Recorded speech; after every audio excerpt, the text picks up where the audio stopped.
should start and then. What is this? It's a bean. The difference in the color. Different fermentation. The difference is the color, the level of ripeness, and also maybe it was affected by disease and other. So, which is a super? It's this one. Normally, the color doesn't matter. Like the healthiness of the beans and then the flavor, like the fermentation, if it was well fermented. So that's the most needed. So if wet market is grading, one of it is size. You have a seed for it. Sometimes, especially in the light crop, you have a seed. When you send it to the correct, you have to sieve it.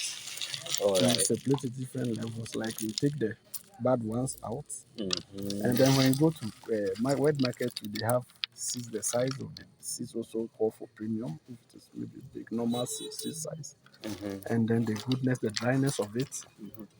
They have a cut test, something called cut test.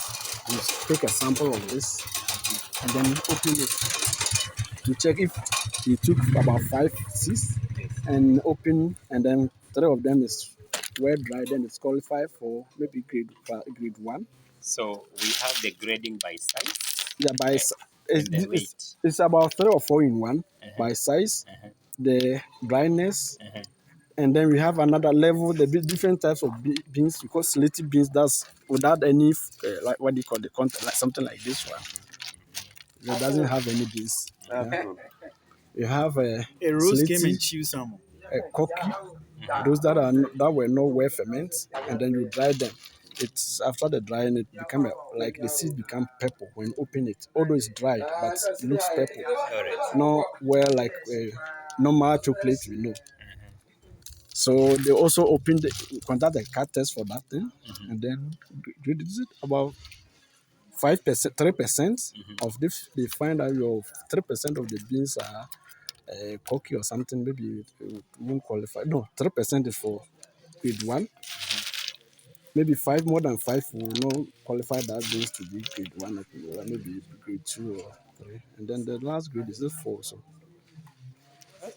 they have, but it's not. This are not be conducted by farmers, or it's from Rose came and ate some of the wet market. dried like this. Yeah, that can't be. Just sit and be. You even use it to prepare. It's just Rose and the ISF lady.